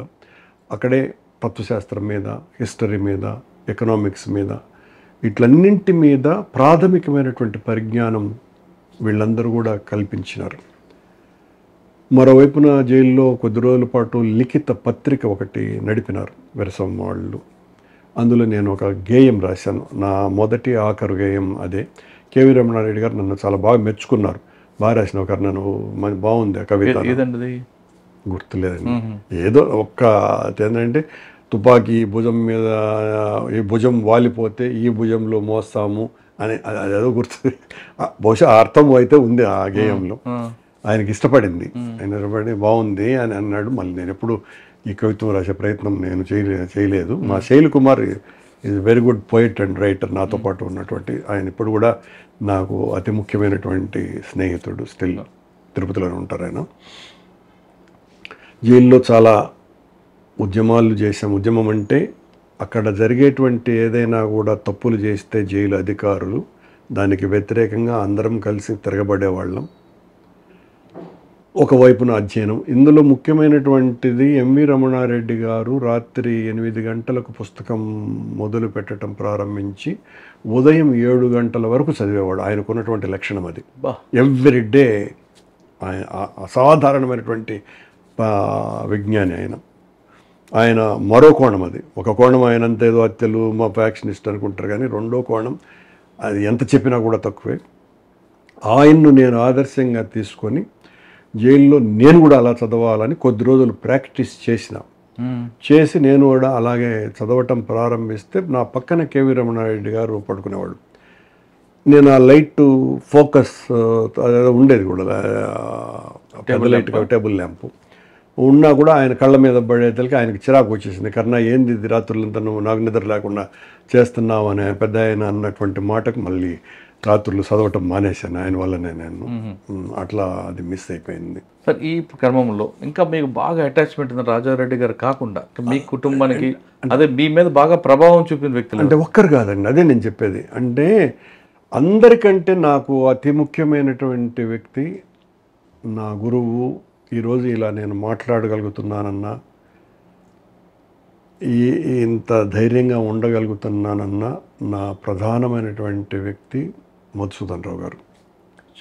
రెండవ వ్యక్తి, అంతకంటే ముందు వ్యక్తి, ఆయన వల్లనే నేను విప్లవ రాజకీయాల్లోకి వచ్చిన, అసలు రాజకీయాల్లోకి వచ్చిన వ్యక్తి మా అన్న భూమన్ కారణంగా మరొక వ్యక్తి సిహెచ్ శివారెడ్డి, నాకు చాలా చాలా ఇష్టమైనటువంటి వ్యక్తి. ఇప్పటికీ కూడా ప్రతి 3 రోజులకు ఒకసారి మేమిద్దరం మాట్లాడుకుంటూనే ఉంటాం. నన్ను ఇన్స్పైర్ చేసినటువంటి వాళ్ళు వీళ్ళు తిరుపతికి సంబంధించి. ఇక వరవర్రావు గారు ఎంత చెప్పినా కూడా తక్కువే. జ్వాలాముఖి, ఆయన ఉపన్యాసాలంటే నాకు చాలా ఇష్టం. ఆయన కవిత్వం, ఆయనదే కాదు, దిగంబర గోల్ కవిత్వం అప్పటికే మా ఇంట్లో మా అన్న వలన మా ఇంట్లో అప్పటికే వచ్చిన పుస్తక భాండారంలాగా ఉండేది కాబట్టి చదివేటువంటి అదృష్టం వచ్చింది. నేను అలా దాశరథి రంగాచారి గారికి సాహిత్య అభిమానిని నేను, విప్లవ రచయితల కంటే కూడాను. ఆయన రాసినటువంటి మోదుగు పూలు, జనపదం, చిల్లర దేవుళ్ళు, ఈ 3 నవలలు, ఆ తర్వాత నేను ఇటువైపుకు వచ్చేసిన తర్వాత ఆయన రచనలన్నీ కూడా, అది వేదం కావచ్చును, ఉపనిషత్తులు కావచ్చును, రామాయణం కావచ్చును, మహాభారతం కావచ్చును, ఏదైనా కానీ, పాశురాలు కావచ్చును, ఆయన ఆత్మకథతో సహా అన్నీ కూడా ఆయనవి. ఆయన పట్ల ఆకర్షణ కాదు, నాకు అతి ఇష్టమైనటువంటి వ్యక్తి. కేవీ రమణారెడ్డి గారిలో ఉన్నటువంటి సున్నితత్వం నాకు చాలా ఇష్టం. ఇతరులను ప్రేమించేటువంటి రమణారెడ్డి గారి యొక్క తీరు నాకు నచ్చింది. అలాగే వీరామారావు, సూర్యప్రకాష్ రెడ్డి గారు, ఆయన రెడ్డి కాదు యాక్చువల్గా, జనసంఘ నాయకుడు, నన్ను చాలా ఇష్టంగా చూసేవాడు. ఆయన కొడుకులాగా కూడా ప్రవర్తించేవాడు నాతో. ఆయన ఇలా అనేక మంది ఆ జైల్లో నాకు తగిలినటువంటి వాళ్ళందరూ కూడా అప్పటికే వాళ్ళు 50 ఏండ్లు ఆ ప్రాంతాన్ని ఉన్నటువంటి వాళ్ళు కాబట్టి వాళ్ళందరికీ నేను కొడుకులాగా కనపడి ఉండొచ్చును. ఆ రకంగా వాళ్ళు మా ప్రత్యర్థి రాజకీయాలలో ఉన్నటువంటి వాళ్ళైనా కూడా మెజారిటీ నాతో బాగుండేవారు. నేనే కొద్దిగా మాది విప్లవ రాజకీయం కదా అని నేను కొంచెం దూరంగా ఉండేవాడిని. రాజారెడ్డి గారితో అప్పుడు పరిచయం ఏర్పడింది, ప్రేమ ఏర్పడ్డది, కానీ సాన్నిహిత్యం కాదు. చాలా ఇష్టమైన ఆయన అంటే. ఆ తర్వాత నేను జైలు నుంచి వచ్చిన తర్వాత ఆయన అనేక సందర్భాలలో కనపరిచినటువంటి ప్రేమే మా ఇద్దరిని కట్టిపడేసి అది ఇప్పటి వరకు కూడా తీసుకొని వచ్చింది. దానికి కారణం నా జైల్లో నేను ఆ అరెస్టు, అంతమంది గొప్పవాళ్లతో ఉండగలగటం అన్నది ఒక వరం. ఆ తర్వాత లేదు, ఉండటానికి అవకాశము లేదు. అందరం కూడా కలిసిమెలిసి ఇప్పుడు ఎంఐఎం వాళ్ళు, జమాయిత్ ఇస్లాం వాళ్ళు, లేదా ఆనంద్ మార్గ్ వాళ్ళు, ఆర్ఎస్ఎస్ వాళ్ళు, విశ్వ హిందూ పరిషత్ వాళ్ళుతో పాటు విరసం వాళ్ళు, చంద్రపుల్లారెడ్డి గ్రూపుకు సంబంధించినటువంటి వాళ్ళు, కొల్లా వెంకయ్య గ్రూపుకు సంబంధించినటువంటి వాళ్ళు, దీనికి తోడు ఫ్యాక్షనిస్టులుగా ఉన్నటువంటి గడ్డం నరసింహారెడ్డి, బిజ్జం సత్యంరెడ్డి, చల్లా చిన్నపరెడ్డి. ఆ తర్వాత ఒక 7-8 నెలల తర్వాత జైల్లోనే ఆయన మీద బాంబు వేసి చంపేశారు చల్లా రామకృష్ణారెడ్డి వాళ్ళ ఫాదర్ని. వీళ్ళు రంగా నెహ్రూ వాళ్ళిద్దరు చాలా క్లోజ్గా ఉండేవాళ్ళు. అప్పుడు రంగాకు నెహ్రూ ఆల్మోస్ట్ వాళ్ళ స్నేహితుడు, అనుచరుడు ఏమైనా కాదు. వీళ్ళందరూ కలిసి ఉమ్మడిగానే వచ్చారు. వాళ్ళు అన్నదమ్ములు ఇద్దరు, నెహ్రూ అండ్ గాంధీ, ప్రాణ స్నేహితుల్లాగా వాకింగ్ చేస్తూ ఉండేవాళ్ళు, ఒకరి మీద ఒకరు భుజాన్ని ఒకరు. చాలా ఆశ్చర్యం కూడా వేసేది నాకు. ఆ సందర్భంలో వాళ్ళు వారు వీరు అని మాట్లాడడం కూడా రంగా గారు అంటే మాకు ఈ గీర్లు అప్పటికి తెలియదు. మా పచ్చి రాయలసీమ వారం కదా మాదంతా, ఎన్ని తెలియదు. ఏం నువ్వు అనేది తప్ప మీరు అనేది తెలియదు. ఎవరినైనా కూడా నువ్వు అనేది ఉండేది 50 ఏళ్ళ ముందు. మొదటిసారి నేను ఈ గార్లు వినింది అప్పుడే. అది కూడా మూడో వ్యక్తిని కూడా గారు అంటారన్నది ఇంకా ఆశ్చర్యం. మీరు లేకుండా ఇతనితో మాట్లాడేటప్పుడు మురళి గారు అనే అసాధ్యమైనటువంటి విషయం. అలాంటిది కూడా వాళ్ళ దగ్గర నేను నేర్చుకున్నాను. ఆ ప్రాంతాల్లో ఉన్నటువంటి వాళ్ళ దగ్గర నుంచి నేర్చుకున్నా ఈ రకంగా గౌరవించాలని. ఆ తర్వాత మా పెద్దనాన్న నన్ను మీరు అంటే ఏం రా మీరు అంటున్నావు, జైలు నుంచి బయటకు వచ్చిన తర్వాత నన్ను అన్నది కూడా బాగా గుర్తు. 70 ఏళ్ళు వీడేది ప్రతిసారి మీరు అంటాడు అని. అట్లా జైలు చాలా నేర్పించారు. ఆ జైల్లోనే రంగా వాళ్ళు ఒకసారి పింగళి దశరథరామను కొట్టారు ఏదో కారణంగా. నేను పింగళి దశరథరామ్ నాకు చాలా మంచి స్నేహితుడైన. ఆ తర్వాత మేయర్ కంప్లైంట్ చేసి రంగా చేత క్షమాపణలు కూడా చెప్పించినాం. దశరథరామ్ అప్పుడు స్వరాజ్యం అన్న పేరుతో కవితలు రాస్తూ ఉండేవాడు. అతను కూడా నాకంటే 1 year 1.5 year పెద్దోడు ఉంటాడు. వచ్చి వెంటనే మొదట శ్రోత నేనే అతనికి. నాకు వినిపించేవాడు ఆ కవితలు. అలా ఒక 7-8 కవితలు వినిపించాడు. మరి ఆ కవితలు ప్రింట్ చేసుకున్నాడో లేదో నాకు తెలియదు. ఇప్పుడు వాళ్ళ అమ్మాయి కూడా మంచి సాహితీవేత్తట, పింగళి దశరథరామ్ వాళ్ళ డాక్టర్. నాకు తెలియదులేండి అమ్మాయిని అడిగితే కానీ తెలియదు విషయం ఏంటన్నది. ఇంకా బాగా గుర్తునిపించండి చెప్పు. బాగా గుర్తున్నటువంటిది ఒకసారి జైలు నుంచి ఇట్లా హాస్పిటల్కి వెళ్ళానండి. జైల్లో నాకు ఒక దొంగ పరిచయం అయినాడు. ఆ దొంగతో నాకు మంచి సాన్నిహిత్యం అయింది. ఏదో ఇస్మాయిల్ ఏదో అనుకుంటాడు పేరు. సరే గాంధీ హాస్పిటల్లో, ఉస్మానియా హాస్పిటల్లో అక్కడికి వచ్చినాడు, కనపడ్డాడు. అంటే రిలీజ్ అయిపోయినాడు. కనపడేదానికి నేను భలే ఆశ్చర్యంగా ఆనందంగా మాట్లాడాను అతనితోటి.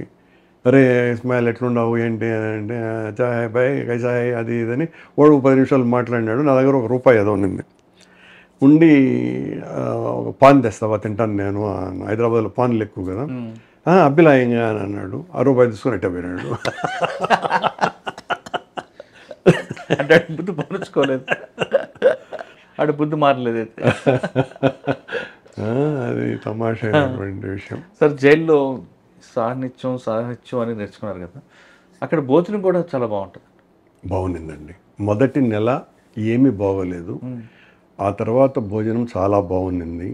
అందులో ఆ చేసే వాళ్ళు ఎవరు బాగా మీకు గుర్తుండిపోయారు?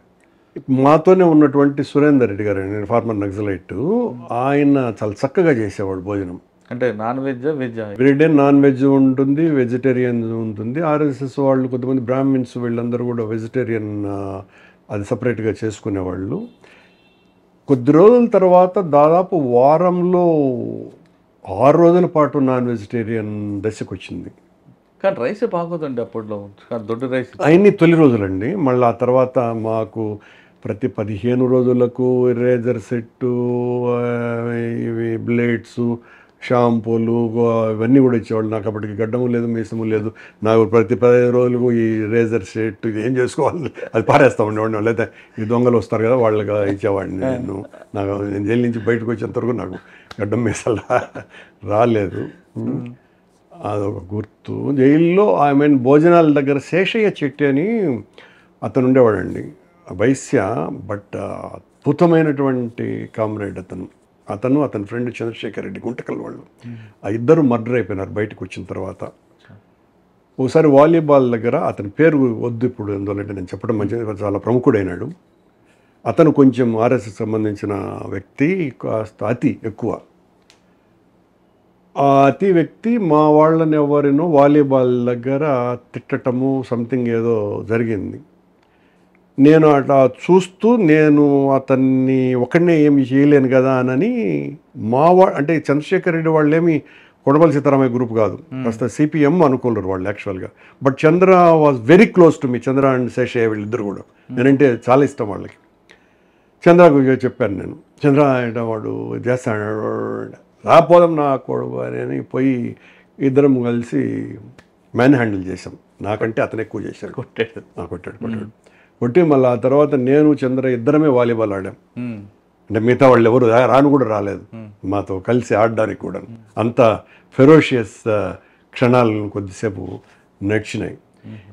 అతని స్నేహితుడు శేషయ్య, మీరు వంట గురించి చెప్పినారు కాబట్టి, ఓ రోజు కన్నారా అని అన్నాడు. పట్టు ఎట్లుండాలి మనము, దేన్నైనా కూడా రేపు నువ్వు భవిష్యత్తులో ఏమవ్వబోతావు, అండర్గ్రౌండ్ పోవాలంటే అన్నీ నేర్చుకోవాలని ఒక కోడి పట్టుకొని కోసి తాగు అని ఏదే పచ్చి రక్తం అయిపో అని అన్నాను. నేనే తాగా. అతను ఆనందంగా తీర్థం తాగినట్టు తాగేశాడు. అంటే జైల్లో కోళ్ళు అంటే ఈ డిటెన్యూ ఖైదీలు కొంచెం ఉండేటి అండి, అంటే బయట నుంచి తెప్పించేవాళ్ళు. అదే ఎక్కువ ఉండేది. ఆ రోజు మాత్రం కోడిని కోసాం, బాగా గుర్తుంది నాకు. కోడిని కోసినాం, పంపించినారు లోపలికి. అదొక గుర్తు. అయితే జనరల్ ఖైదీలకి ఆదివారం పూట మటన్ పెట్టేవాళ్ళు. ఒక కుప్ప చికెన్. ఇప్పుడు కదా, అప్పుడు చికెన్ ఆడుంది, నాటుకోళ్ళు కదా.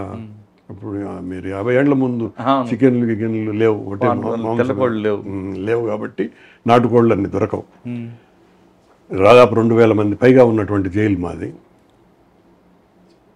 కానిస్టేబుల్స్ అంటే పోలీసు వాళ్ళు నిక్కర్లు ఒక పెద్ద టేబుల్ మీద వేసి ఉంటారు. మటన్ అంతా ఒక 100 కేజీలు 200 కేజీలు, ఓ 10-20 మంది. చాలాసార్లు చూసినటువంటి సంఘటన. ఆ జోబుల్లో కుక్కునేవాళ్ళు మటన్ని ఇంటికి ఎత్తుకుపోయేదానికి. రైల్ డిపార్ట్మెంట్ పోలీసులు నవ్వు కలిగిస్తుంది. సరే, ఇప్పుడు అవన్నీ పెద్ద విషయం కాదు, కానీ గుర్తుగా చెప్తున్నాను. సార్, అప్పట్లో జైల్లో ఇప్పుడు కొన్ని ప్రాంతాల్లో జరుగుతుంది, ప్రాంతీయ కుల మత విభేదాలతో ఏమైనా ఉండేదా? ఏమి లేవండి. అసలు కులం అంటే ఏందో కూడా తెలియదు మాకు అప్పట్లో. అస్సలు ఆలోచన కూడా రానటువంటి విషయం. సార్, బయట ఒక మాటలో చెప్పాలంటే ఒక అద్భుతమైనటువంటి కమ్యూన్ అది. ఆ కమ్యూన్లో అన్ని రకాలైనటువంటి భావజాలాల వాళ్ళు తమ అభిప్రాయాలని ఎక్స్చేంజ్ చేసుకుంటూ, ఒకరి పట్ల ఒకరికి ప్రేమాభిమానాలు కనపరుచుకుంటూ, ఏ విద్వేషము లేకుండా, అప్పుడప్పుడు వచ్చిన వెంటనే సమస్య పోయేటువంటి చర్చలు చేసుకొని జరిగినాయి. మాకు ఆర్ఎస్ఎస్ వాళ్ళకి 2-3 సార్లు కొట్టుకునేంత కూడా గొడవ జరిగింది. కానీ అవేవి గుర్తింపు లేనంతగా. నిన్న వరవరావు గారు, రమణ ఏదో రాశారు, చరమండ రాజు గారిని చెంచల్గూడలో ఆలయ నరేంద్ర వీళ్ళిద్దరు కొట్టుకున్నారు. మాకు తెలుసు అది జైలు లోపల కొట్టుకున్నటువంటి విషయం. దాని మీద ఈరోజు మరొక వ్యక్తి ఏదో అలా ఏం కొట్టుకోలేదని ఆర్ఎస్కి సంబంధించిన వ్యక్తి కూడా ఆంధ్రజ్యోతిలో వచ్చింది. కానీ నిజంగా అది కొట్టుకున్నారు. అలాంటివి మా దగ్గర జరగలేదు. ముషీరాబాద్ జైల్లో జరగకపోగా మేము చాలా బాగున్నాం. 2-3 సినిమాలు కూడా అందరం కలిసి వేయించుకున్నాం. మల్లీశ్వరి, కన్యాశుల్కం, ఈ 2 సినిమాలు నాకు బాగా గుర్తున్నాయి. అందరం కలిసి చూసి. మరి భానుమతి పాటల కోసం ఎంచుకోలేదా? మల్లేశ్వరి అదే కదా. అందరికి సావిత్రి ఇష్టం కాబట్టి అందరికి నాకు కదండి, నేను నా ఛాయిస్ కాదు. కన్యాశుల్కాన్ని చూసే అవకాశం కూడా అప్పుడు వచ్చింది. కన్యాశుల్కం సినిమా వేసుకోవటం జరిగింది. రోజు పాటలు పాడేవాళ్ళం. నేనే ఎక్కువ పాడేవాడిని. నేను కాస్త ఆ రోజులలో పాటగాడిని ఎందుకే లెక్క. అప్పటికే నాకు గద్దర్ గారు పరిచయం. జననాట్య మండలిలో తిరుపతిలో వాళ్ళు వేసినప్పుడు, భూపాల్ వాళ్ళు వేసినప్పుడు నేను కూడా వాటిల్లో పాల్గొన్నా. ఇక్కడ పక్కన ఒక 3 పల్లెలు ఉన్నాయి, రావిళ్ళవారిపల్లి, నెన్నూరు, ఇలాంటి చోట్ల నేను పార్టిసిపేట్ చేశాను. సార్ మొత్తం ఎన్ని నెలలు ఉన్నారండి జైల్లో? 19 నెలలు ఉన్నామండి. 19 నెలల్లో ఒక గాంధీ జయంతి కానీ, రిపబ్లిక్ డే వచ్చినప్పుడు, దీపావళి వచ్చినప్పుడు ఒక ప్రత్యేకత ఉంటుంది జైలుకి. పెద్ద అది గుర్తు లేదండి నాకు ఆ సంఘటన. ఒక గద్దరు వీళ్ళందరూ కూడా పరిచయారా మీకు? కూడా గద్దర్ అంతకు ముందే పరిచయం అండి. రాజకీయ సభలో జైలుకు రాలేదు గద్దర్, మా జైల్లో లేడు. ఐ థింక్ ఆ పీరియడ్ అండర్ గ్రౌండ్లో ఉన్నాడేమో తను, నాకు తెలియదు సార్. మొత్తం వీళ్ళన్నింటికంటే ముఖ్యం మాకు ఆర్ఎస్యు బాధ్యుడు, అన్నింటికంటే ముఖ్యమైనటువంటి వ్యక్తి నరసింగరావు. ఆయన సత్యం అని పిలుస్తారు. చాలా మంచి వ్యక్తి. మేము అరెస్ట్ అయిన తర్వాత ఒక 5-6 నెలలకు అండర్ గ్రౌండ్లో ఉండి దొరికి వచ్చాడు. ఆల్ఫ్రెడ్, ఫట్కే అని 2 పోలీస్ ఆఫీసర్లు, ఒకరు డిఎస్పి, ఒకరు సర్కిల్ ఇన్స్పెక్టర్. ఎందుకంటే ఆ 50 ఏళ్ల కథ ఇప్పటికీ నాకు గుర్తుంది. సత్యం నాతో చెప్పినటువంటి నరసింగరావు. అతని అందులో ఆ ఫట్కే అనే అతను ఈ నరసింగరావు గారి నిప్పల్స్ని ఆ రెండింటిని చిదిమేశాడు, లాగేశాడు. అంటే ఊహించండి హింస ఏ స్థాయిలో ఉండేది వీళ్ళు దొరికితే అనటానికి. చుపుర రహస్యాలని అట్లా కోడి తలగొరిగా గిల్లేసినట్టుగా గిల్లేశాడు. అలాగే సూర్య అని నా స్నేహితుడు, అనంతపురం తాడిపత్రి దగ్గర సూర్యనారాయణుడు. ఆ తర్వాత చాలా సంవత్సరాలు జైలు నుంచి వెంటనే అండర్ గ్రౌండ్కి వెళ్ళిపోయాడు. ఈ మధ్యనే చనిపోయాడు. తను నేను చాలా మంచి స్నేహితులు. అతను అరెస్ట్ అయినప్పుడు అతనితో పాటు మల్లికార్జునరావు అని అంతకుముందు చెరుకుపల్లి అనేటువంటి గుంటూరు దగ్గర ఉన్నటువంటి పల్లెలో తుపాకులు ఎత్తుకుపోయారు. బహుశా అల్లూరు సీతారామరాజు తర్వాత పోలీస్ స్టేషన్ మీద దాడి చేసి తుపాకులు ఎత్తుకుపోయిన సంఘటన నక్సలైట్లు చేసినటువంటి మొదటి చర్య అది. ఆ మల్లికార్జునరావు, లింపియా ఓ గ్రూప్ అతను ఈ మా సూర్యనారాయణ రెడ్డి 2 కార్లు ఒకే దగ్గర దొరికారు. ఇతని ముందరనే అతన్ని కాల్చి చంపినారు. ఇతన్ని బతికిచ్చినారు, కానీ ఇతన్ని చావు దెబ్బలు కొట్టారు. కాళ్ళ మీద 4 పోలీసు వాళ్ళు రాడ్డు పెట్టి తొక్కేసి ఆ ఎముక కూడా వంగింది, అఖండంతా కూడా. అలా వచ్చినాడు అతను. వచ్చిన రోజు నుంచి ఎలా పారిపోదాము అన్నదే మాట్లాడేవాడు నాతో. అవునా? అవునండి. అంటే ఆయన ఎంత చెప్పినా తక్కువ అతని గురించి.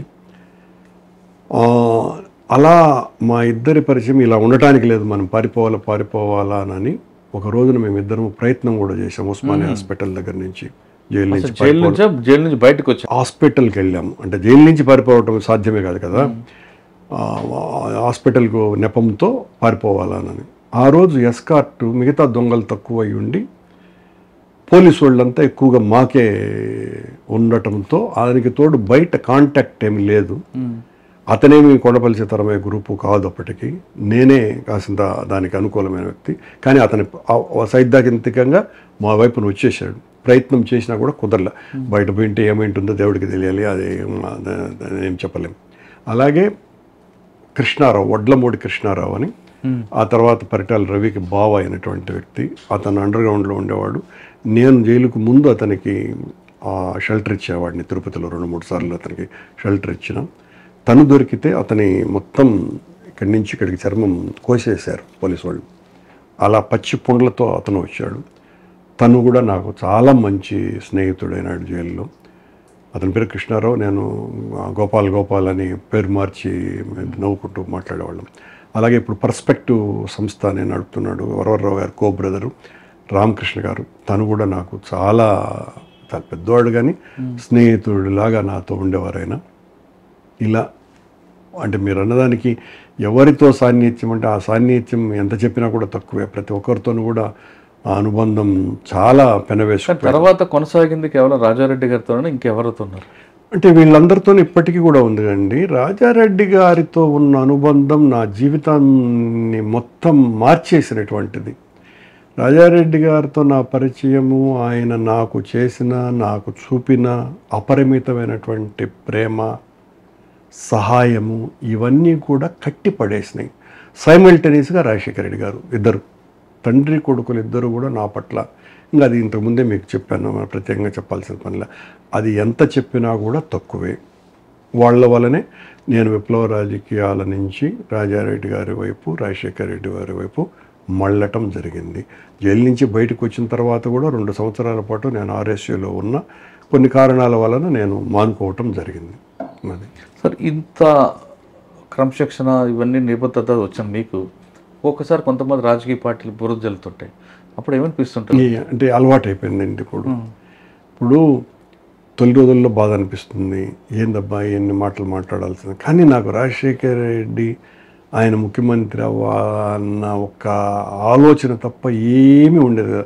ఆ రోజుల్లో చారు మజుందారు సాయుధ పోరాటము ఎట్లా మెత్తలలో గుళ్ళు తిరుగుతూ ఉన్నాయో, నేను అది కాదు ఇది అనుకున్న తర్వాత నా మెదడులో రాజశేఖర రెడ్డి, రాజారెడ్డిలు తప్ప ఇంకేమీ వచ్చేటివే కాదు. ఓకే సార్, ఇంత విపుల భావాలు, ఈ భావజాలం అంతా మీకు మైండ్లో ఉంది, కానీ ఎప్పుడైనా సాయుధ పోరాటం వైపు వెళ్ళాలనిపించిందా? వెళ్ళాలనుకునే కదా ఆ రోజు జైలు బ్రేక్ చేయాలనుకున్నది. జైలు నుంచి వెళ్ళిపోవాలనుకున్నది. అది జైలు నుంచి బయటికి వచ్చిన తర్వాత కూడా మా అక్క పెళ్లి జరిగితే నేను ఫోటో కూడా దిగలేదు. నాకు మా అక్కతో ఫోటోలు లేవు, మా పెళ్లి ఫోటోలు. అజ్ఞాతంలో వెళ్దామని పోలీసు అంటే ముందు ప్రీ ప్లాన్ ఉంది, చాలా బలంగా ఉండేది. మరి ఎందుకండి సాయుధ పోరాటం? చెప్పలేను ఎందుకు అనేది, చాలా పెద్ద కథ అది, దానికి ఒక ఎపిసోడ్ కావాలి. వెళ్ళలా అంతవరకు నిజం.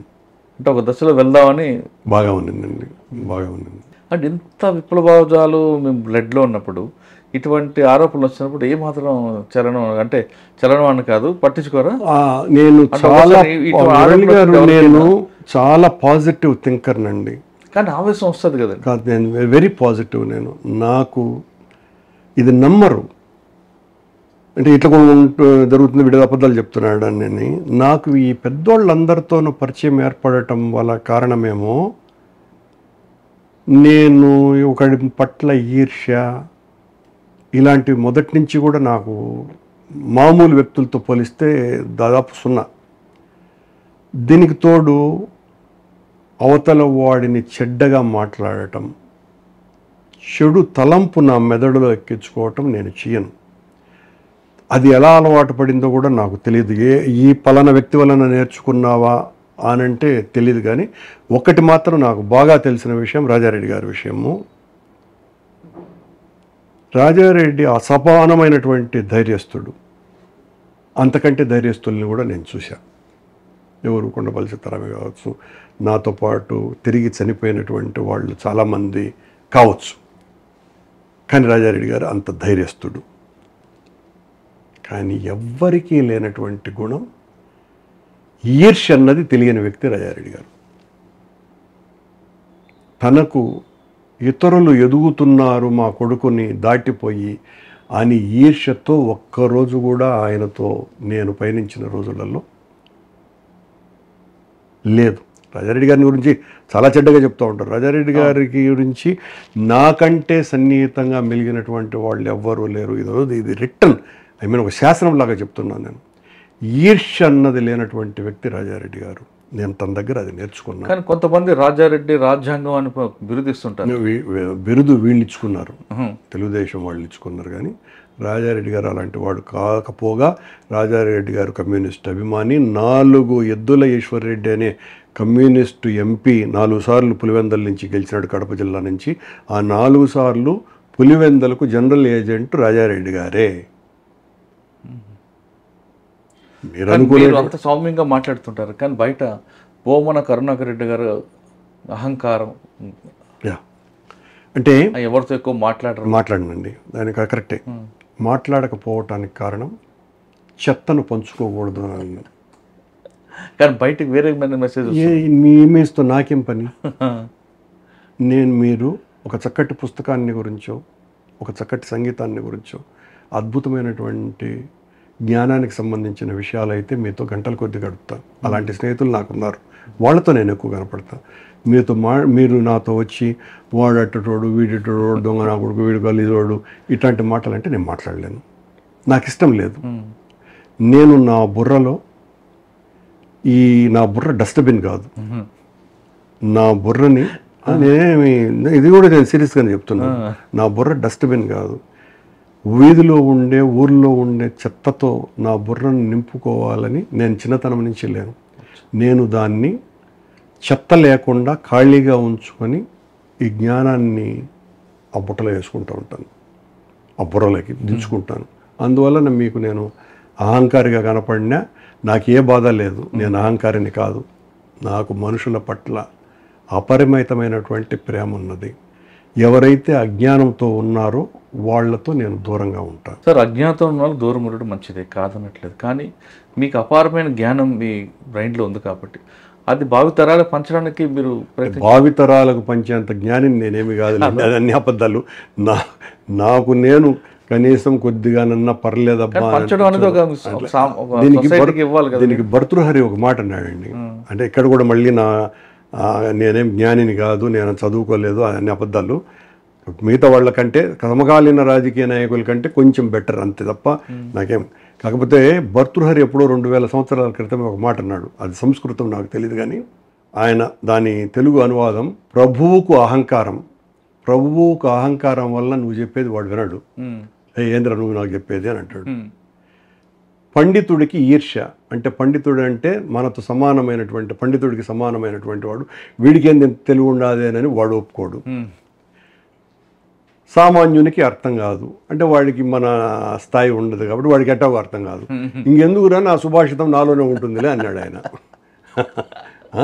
అలా నేను ఏదైనా చదువుకున్నానంటే ఎవరైనా నా దగ్గరికి వచ్చి ఆ ఇంట్రెస్ట్ ఉన్న వాళ్ళతో పంచుకుంటాను, కానీ లేనటువంటి వాళ్ళతో పంచుకొని వీడేంద్ర ఇంత అజ్ఞానం, వీడికి పిచ్చి పట్టింది అని అనిపించుకొని అదనంగా ఈ అహంకారానికి అదనంగా మళ్ళీ వీడు పిచ్చోడు అని అనిపించుకోవాల్సిన అహంకారం అయితే జనరల్గానే వేస్తారు. పిచ్చోడు అని మరి దీన్ని మీకు ముందర ప్రొజెక్ట్ చేసి నేను ఎందుకు తెప్పించుకోవాలా? కరెక్టే కాదు సార్, మీకున్నది సమాజానికి కూడా ఇవ్వాల్సిన బాధ్యత ఉంది. అలా నేను చాలా పనులు చేశానండి మురళి గారు. దేవుడి దయ వలన, రాజశేఖర రెడ్డి గారి చలువు వలన నేను తుడా టీటీడీ అధ్యక్షుడిగా ఉండే కాలంలో ప్రభుత్వాలే చేయలేనటువంటి పనులు, తెలుగు బ్రహ్మోత్సవాలు, తెలుగు భాషా బ్రహ్మోత్సవాలు 4 సంవత్సరాల పాటు అత్యద్భుతంగా నిర్వహించినాను. అలాగే టీటీడీ చైర్మన్గా దళిత గోవిందం, కళ్యాణమస్తు, అలా అనేక కార్యక్రమాలు చేయగలిగినవి. ఇవన్నీ కూడా నాకున్నటువంటి సామాజిక స్పృహ చింతనతోనే చేసినటువంటి కార్యక్రమాలు. అలాగే పార్వతీపురం కుట్ర కేసులో ప్రముఖమైనటువంటి ముద్దాయిగా ఉండి శ్రీకాకుళ పోరాటంలో చాలా పెద్ద ఎత్తున పాల్గొన్నటువంటి ఆనాటి కేంద్ర నక్సలైట్ నాయకుడైనటువంటి నాగభూషణ్ పట్నాయక్ కూడా మాతో పాటు ఉండేవారండి కొద్ది రోజుల పాటు. ఆయనతో కూడా నాకు మంచి సాన్నిధ్యం ఉండేది. అలాగే ఆ ఏజెన్సీ ప్రాంతం నుంచి వచ్చినటువంటి మొగిలి అతని పేరు, ఆ మొగిలి అతనికి అప్పటికి పెద్ద తెలుగు కూడా రాదు, చొక్కా కూడా అప్పటి వరకు వేయలేదు, చొక్కా జైల్లోనే వేశాడు. నేను అతను చాలా సన్నిహితమైన, నాకంటే 15-20 ఏళ్ళు పెద్దోడై ఉంటాడు ఆ మొగిలి. మొదటిసారి బియ్యం అంటే అన్నం తను జైల్లోనే చూశానని నాతో చెప్పటం జరిగింది. అప్పటి వరకు వాళ్ళు ఏం చదువుతూ ఉన్నారో, తింటూ ఉన్నారో, ఏదో చెట్టు బెరడు ఏదో చెప్పేవాడు ఆయన. అలాగే సివి సుబ్బారావు, తను ఆ తర్వాత జేఎన్యూలో చాలా ప్రముఖమైనటువంటి వ్యక్తిగా ఉన్నాడు. మా ఆర్ఎస్లో ఉన్నాడు, త్రిరసంలో కూడా ఉండేవాడు. సివి సుబ్బారావు చాలా ప్రముఖుడు. తను ఆ తర్వాత సంథింగ్ ఏదో ఆరోగ్యం బాగలేక చనిపోవటం జరిగింది. ప్రేమ్ సాగర్ అని మరొక వైజాగ్ నుంచి వచ్చినటువంటి కామ్రేడు అతను ఉన్నాడు. అతను కూడా స్టిల్ నాకు సంబంధాలలో ఉంటాడు. ఇలా వైజాగ్కు సంబంధించి ఈ నలుగురు కూడా చాలా ప్రముఖమైనటువంటి దీంట్లో నాతో. ఈ నలుగురులకు మీకు నాగభూషణ్ పట్నాయక్ గారు, ఆయన జైలు నుంచి ఆయన బయటికి మీరు వచ్చిన తర్వాత విశాఖపట్నం జైలు ఉన్నప్పుడు అక్కడ కూడా మీరు వెళ్ళి కలవడం కూడా జరిగింది? లేదండి, లేదు. తర్వాత ఆయనతో మీకు ఎప్పుడైనా అనుబంధం? లేదు, అస్సలు లేదు. జైల్లో మాత్రమే ఆయనతో నాకు పరిచయము. అది కూడా కొద్ది బాంధవ్యమే. ఆయన ఇట్ట అనేవాడు ఎంతసేపటికి కూడాను. అది గుర్తుంది, చూడంగానే ఇట్ట అనేవాళ్ళు. ఈ రకంగా ఒకవైపున అధ్యయనము, మరోవైపున పాఠాల ద్వారా నేర్చుకోవటము, పెద్దలు చెప్పినటువంటి విషయాలు, వీటిలన్నింటి వలన బుర్రను పదును చేసుకునేటువంటి అంశాలతో పాటు బయట జరుగుతున్నటువంటి సంఘటనలు, ఆ విషాదాలు మమ్మల్ని అప్పుడప్పుడు కూడా విపరీతంగా కలిసివేసేటివి జరిగినాయండి. జైలుకు రాకముందు తిరుపతి ప్రాంతాన బాధ్యుడైనటువంటి కరణం నాగరాజరావు గారని నాకు చాలా ఆత్మీయుడైన, ఆయనకు ఎన్నోసార్లు నేను షెల్టర్ ఇవ్వటం జరిగింది. ఆ కరణం నాగరాజరావు నేను చాలా ప్రాంతాలు తిరగటము జరిగింది. నాగరాజరావు నేను ఒక రోజున యూనివర్సిటీలో హాస్టల్ల దగ్గర పడుకున్నప్పుడు తను తెచ్చినటువంటి ఒక బ్యాగ్ను తలదిండుగా పెట్టుకొని నేను అలా కొడుతూ మాట్లాడుతున్నాం. కామ్రేడ్, ఏంటి అంత గట్టి కొడుతున్నావు, జాగ్రత్త అని అన్నాడు. ఏ నాగరాజు గారు అని అన్నాను. అదేం దిండు అనుకుంటున్నావా, అందులో ఉండేవి బాంబులు అని అన్నాడు. ఆ రోజే చచ్చిపోయింది వాళ్ళు. తరువాత ఆ బాంబులతోనే మరో 15-20 రోజులకే మదనపల్లిలో అతన్ని ఎవరో ఐడెంటిఫై చేసి ఒక కానిస్టేబుల్ పట్టుకున్నాడు. పట్టుకుంటే ఇందులో నుంచి ఒక బాంబు తీసి ఆ కానిస్టేబుల్ మీద వేశాడు. కానిస్టేబుల్ చచ్చిపోయాడు. అక్కడి నుంచి నేరుగా మళ్ళీ తిరుపతికి వచ్చాడు. ఒళ్ళంతా గాయాలు, అంటే ఆ బాంబు ఇతనికి కూడా తగిలి ఒళ్ళంతా పుచ్చలుగా అయిపోయింది. అదే ఆఖరిసారి నేను చూడడం. మేము జైల్లోకి వెళ్ళిన 3-4 నెలల తర్వాత నవంబర్ 5వ తారీఖు ఎప్పుడు కరణం నాగరాజరావుని ఎన్కౌంటర్ చేశారు అన్నటువంటి న్యూస్ విని చాలా బాధపడ్డాం. పట్టుకొని కాల్చి చంపేశారని. అంతకు పూర్వము జంపాల చంద్రశేఖర్ ప్రసాద్, తను కూడా తిరుపతికి 2 సార్లు వచ్చాడు. తను సిరిల్ రెడ్డి, జార్జి రెడ్డి తమ్ముడు.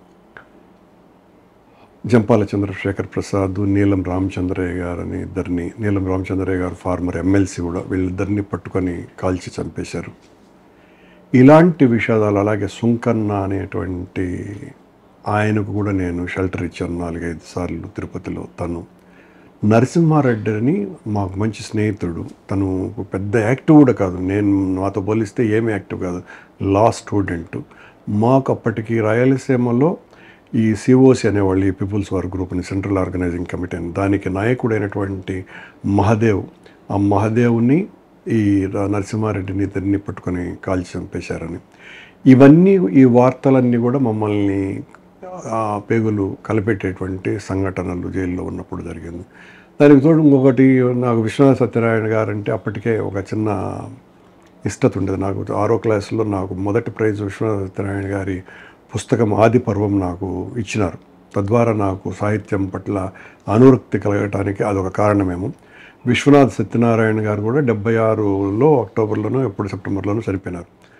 అది కూడా కలచివేసినటువంటి సంఘటన, ఇలాంటితో పోలిక కాదు అది. ఇలాంటి విషయాలు కూడా జైల్లో ఉన్నప్పుడే జరిగినటువంటి వ్యవహారాలు. తల్లిదండ్రులు తనకు జన్మనిస్తే జీవితం ఎలా నడుచుకోవాలి, ఎలా నేర్చుకోవాలని జైలు నేర్పింది అంటారు భూమన కరుణాకర్ గారు. ఆ జైల్లో 19 నెలల్లో రకరకాల వ్యక్తులతో తనకి కలుసుకోవడం, వాళ్ళ ఆలోచనలు, వాళ్ళ స్వభావాలు, వాళ్ళ మాటలు అన్నీ కూడా తనపై ప్రభావం చూపడంతో నేను ఈరోజు ఈ స్థాయిలో ఉన్నాను అంటున్నారు. ఇక అదే జైల్లో పరిచయమైన రాజారెడ్డి గారితో కుటుంబంతో పరిచయం ఈ రోజు వరకు కొనసాగుతుంది. ఆయన నేర్పిన భావాలు, రాజశేఖర రెడ్డి గారు నేర్చుకున్న పాజిటివ్ థింగ్సే తనపై విమర్శలు ఎన్నొచ్చినా నేను ఎక్కువగా పట్టించనుకోను అనేది.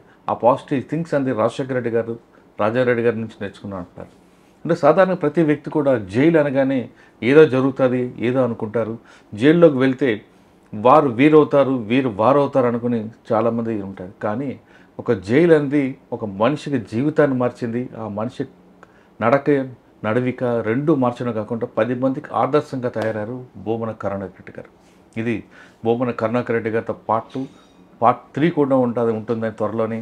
ఇంతవరకు సెలవు. నమస్కారం. Thank you. Thank you Murali garu. Thanks allot.